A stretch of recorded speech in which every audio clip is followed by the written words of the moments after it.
Hola, buenas tardes. Bienvenidos a esta transmisión, entrevista en Sistema Informativo Plex. Les presentamos a Juan Manuel Ábalos González. Gracias por acompañarnos, Juan Manuel. Eres coordinador de la licenciatura en comunicación de la Ibero Tijuana y tienen un evento en puerta. Juan Manuel, ¿nos pudieras platicar un poco para que lo conozca el público?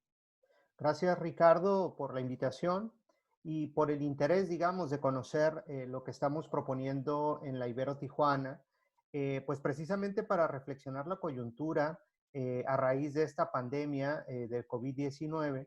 Y pues bueno, lo que nosotros a lo que estamos convocando es a que el público, tanto académicos, estudiantes como público en general, atienda este webinar que estamos proponiendo, que se titula Mirada de la Ibero Tijuana frente al COVID-19, digamos con la intención de que podamos reflexionar, digamos de que la academia pueda reflexionar y pueda responder con las ideas que son relevantes, poner en perspectiva y contextualizar respecto a esta pandemia, ¿no? Que ya señalaba. En particular, este es un webinar que proponemos en el área Procesos Sociales y Gobernanza, y que tiene como eje articulador el asunto de los derechos, ¿no? Es decir, tan importante la perspectiva de los derechos humanos que queremos observar, digamos, cómo frente al COVID-19 surgen temas que son fundamentales, ¿no? Y digamos que esto es debido a que la Ibero evidentemente tiene un interés particular en la transformación de la sociedad a partir de la generación de conocimiento, generación de reflexiones, generación de intervenciones, ¿no? Y por eso, por lo tanto, el asunto de los derechos es central para nosotros. Ok, y vaya, ese es un enfoque de un montón de enfoques que pudiese tener el tema del COVID, ¿no? Desde los aspectos de salud, quizá los cambios de hábitos, de alimentación, porque vemos quiénes son los que son más propensos a tener complicaciones de las personas contagiadas con COVID. En fin, tiene muchos enfoques distintos. El de derechos humanos, interesante. ¿Sabes más o menos hacia dónde irá encaminado este tema de derechos humanos, como por dónde se irá a enfocar?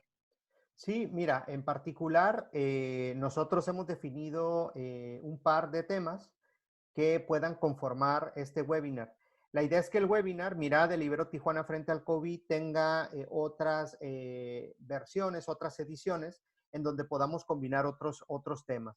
En la propuesta de este próximo viernes, 8 de mayo, lo que estamos considerando es una reflexión sobre la restricción a los derechos humanos, ¿no? Es decir, como un poco la valoración eh, en este sentido. Y el otro tema que valoramos de manera importante y que será parte de este webinar es el de derecho a la información y audiencias. Para nosotros, digamos, la reflexión de por qué es necesaria, digamos, un análisis respecto al tema de derechos con esta plataforma, pues, de derechos humanos, responde a que la pandemia, evidentemente, en el centro pone el asunto de salud, ¿no? Pero bien sabemos que esta pandemia llega cuando en el mundo se viven desigualdades estructurales que de alguna manera definen las posibilidades de las personas, ¿no? Para tener acceso a muchas cosas. Una de ellas es el asunto de salud. Eso por digamos, por un lado. Por otro lado, es evidente que además de las desigualdades de tipo estructural, digamos, tú decías, es un mosaico muy amplio, ¿no? En el que se puede la perspectiva de derechos humanos aterrizar. Y para nosotros la reflexión evidentemente tiene que ver con reconocer quiénes son los sujetos o grupos vulnerables, ¿no?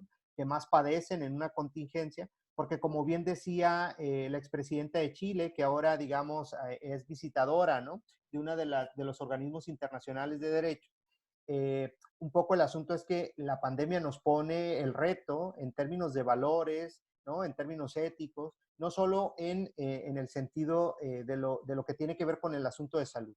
Así que para nosotros es muy importante, digamos, observar, responder en términos de análisis, pues a esta realidad que se cifra en ese sentido, ¿no? Es Sí. decir, en términos de justicia social, en términos de justicia económica, y ahí entonces entendemos que los derechos, o sea, son muchos los que entran en juego, ¿no? Es decir, lo que pretendemos es explorar ese juego de los derechos en las vivencias de las personas, sus posibilidades y los límites, ¿no? A los cuales se enfrentan.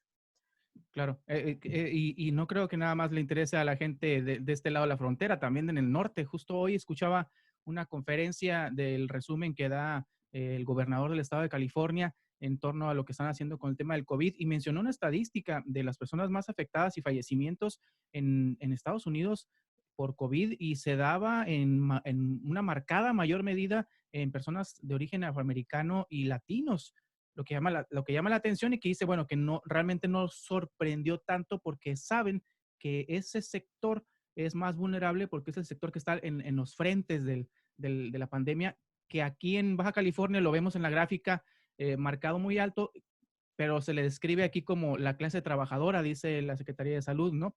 Va a ser muy interesante entonces poder presenciar este webinar. ¿Hay manera del público en general entonces de que accedan? ¿Cómo va a estar el proceso de acceso? ¿Hay limitantes? ¿Cómo va a estar todo eso, lo técnico? Mira, bueno, primero respondiendo al comentario que tú hacías, para no dejar pasar este apunte que me parece que es fundamental, de cómo estamos entendiendo quiénes son las poblaciones vulnerables, ¿no? Es decir, llega la pandemia COVID y en ningún contexto se resuelve para su atención o para la reacción desde el punto de vista gubernamental, ¿no? Es decir, a todos niveles, pues no se resuelve el asunto de quiénes son los vulnerables, de tal manera que hay personas que están expuestas en mayor medida y como tú decías bien, sea lo que entendemos por clase trabajadora, ¿no? Al sur de la frontera o lo que se entiende con ese nivel de desagregación que siempre te da la buena sistematización de la información, como en el caso de California, ¿no? Entender que hay comunidades que de manera particular están, digamos, siendo vulneradas respecto a su condición de salud. Pues en este caso, ese dibujo precisamente es el que queremos nosotros plantear, ¿no?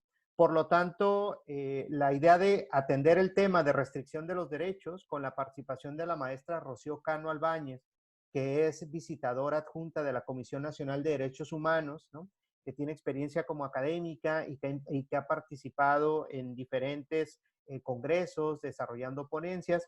De ahí que nos interesa como poner la lupa, ¿no? A este asunto de, pues, cómo se está dando la restricción de derechos en términos de acceso a salud, en términos de restricción de la movilidad, ¿no? Es decir, cómo entender este nivel secundario de algunos derechos que poseíamos o que poseemos, pero que a partir de los protocolos que debemos de seguir, pues se encuentran un poco limitados, ¿no? O condicionados, diría. Eso por un lado, incluso derechos económicos, etcétera. El otro asunto es derecho a la información y audiencias, que implica la participación del profesor Bernardo Massini Aguilera, que es el coordinador de posgrado de investigación de ITESO, la Universidad Jesuita de Guadalajara, que es una universidad hermana de nosotros, del sistema universitario jesuita, y que además él tiene experiencia como expresidente de la Asociación Mexicana del Derecho a la Información en el capítulo Jalisco. Entonces, lo que nos interesa es también entender cómo la transmisión de información, la claridad de la transmisión de información, donde tú sabes participan los medios de comunicación, pero también las instituciones gubernamentales, pues digamos, verla desde el punto de vista de los derechos que tenemos nosotros como ciudadanos, ¿no? Entonces, digamos, ese apunte para cerrar esa parte. El acceso al webinar, digamos, lo vamos a tener en el propio cartel, aparece la liga al stream, ¿no? A la transmisión en vivo que se va a generar. Y después, digamos, en ese mismo sitio de la propia Iberoamericana Tijuana, se mantendrá resguardado el propio ejercicio, ¿no? Es un ejercicio que tiene una duración de 1 hora, inicia a las 4 de la tarde y tendrá la participación, digamos, de cada uno de nuestros ponentes de 20 minutos, 20-25, y después tendremos un espacio para preguntas y respuestas, ¿no? Lo que vamos a hacer es que vamos a recibir las preguntas en el chat que va a estar habilitado en la propia liga de la transmisión y nosotros, en el caso particular, que seré el moderador, me tocará, digamos, un poco llevar las preguntas con nuestros ponentes. Esa es la dinámica.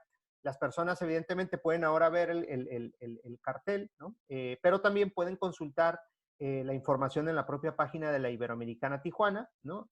tijuanaibero.mx, y también en las redes sociodigitales como Facebook, ¿no? Ahí podrán encontrar también la información, ¿no? La liga de acceso, digamos. Ok, perfecto.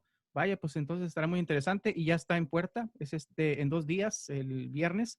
Y sabes algo que me llama mucho la atención, que las personas han estado utilizando mucho o aprovechando mucho la oportunidad de poder presenciar ese tipo de conferencias que regularmente no podían porque las hacían en vivo presencial.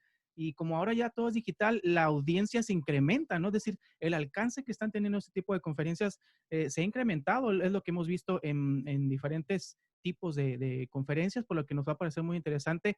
No sé si anteriormente lo hacían simultáneo, presencial y acceso al público, pero pues será muy buen ejercicio y ojalá y entren muchas personas a ver ese tema que nos interesa incluso a los periodistas, como lo mencionabas, esta unilateralidad del gobierno hacia el flujo informativo que tenemos y que nos ha costado mucho trabajo, al menos en el caso de Baja California, con el gobierno del estado, de tener esa dinámica como la vemos de pronto en las ruedas de prensa del gobierno federal, de hacer preguntas y respuestas con el gobernador. No ha sido posible todavía.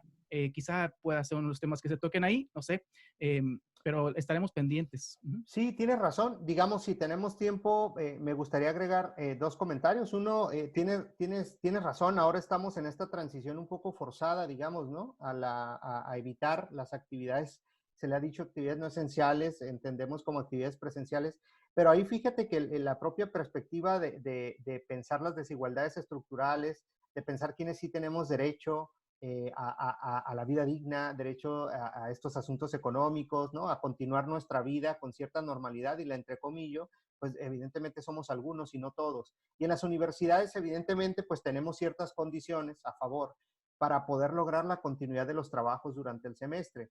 Y digamos, somos afortunados, ¿no? Y nos preocupamos por dos cosas. Por un lado, el asunto de garantizar el acceso tanto a profesores como estudiantes para la continuidad de los cursos, y me refiero al acceso a plataformas estables. La Ibero ha tenido una experiencia, digamos, muy positiva en ese sentido.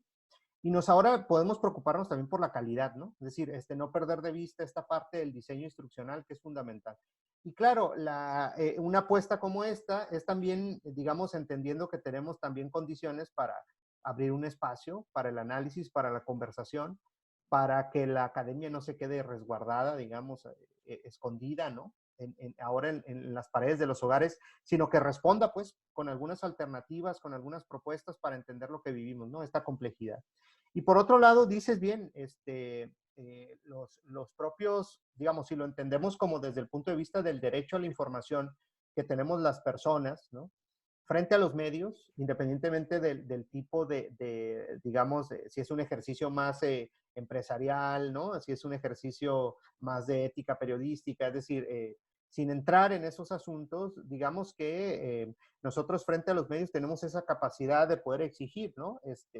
Ciertos contenidos, cierta línea editorial, etcétera, etcétera. Digamos, eso es un poco lo que se trabaja desde la comunicación en este apunto del derecho a la información.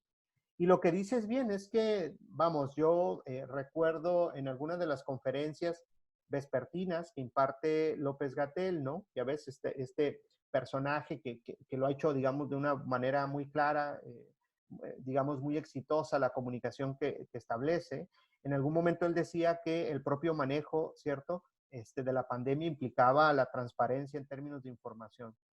Digamos que, pero no todos los niveles de gobierno tienen esa capacidad. Y también yo entiendo que las propias agendas de gobierno, sean federales, a nivel estatal o local, pues luego buscan, digamos, como utilizar este ejercicio de rendición de cuentas, compartiendo cierta información, pero saben muy bien sus límites, ¿no? Es Claro, decir, no qué les tanto alcanza. van a... Sí, Ujú. porque imagínate que surgiera una discusión sobre el tema de por qué habilitar la apertura de ciertas empresas cuando antes se había dicho que no, etcétera, etcétera, Sí, ¿no? Es claro. decir, hay temas que periodísticamente son fundamentales y que son los temas públicos, pues, que definen la Sí. agenda, ¿no? Tanto para las universidades como para el periodismo, ¿no? Perfecto, muy bien. Bueno, pues entonces esperamos que esta invitación abierta al público llegue a muchas personas. Ahí está la liga, como mencionaba, en la página de la Ibero. Si nos pudieras compartir la página, Juan Manuel, para las personas que quieran ingresar, ya sea a través de su página web o por Facebook. Sí, la página del Ibero Tijuana es tijuana.ibero.mx. Ustedes ahí, digamos, encontrarán información relevante de las actividades que hace la universidad. En particular, hay una sección de noticias donde se advierte, digamos, el tipo de experiencia que se realiza, y después también anunciamos las actividades que están por venir, ¿no? Ahí encontrarán la información para poderse conectar a este webinar. que, insisto, esperamos replicarlo hacia la segunda parte de mayo para ir avanzando con los temas que nos parecen son relevantes en este acontecer o en esta coyuntura, ¿no? Perfecto, muy bien. Pues muchísimas gracias y estamos pendientes para el día 8 de mayo para ver la conferencia, el webinar. Muchas gracias, Ricardo, por el espacio y por la conversación, al final de cuentas, sobre el tema que nos interesa revisar. Gracias. Hasta luego.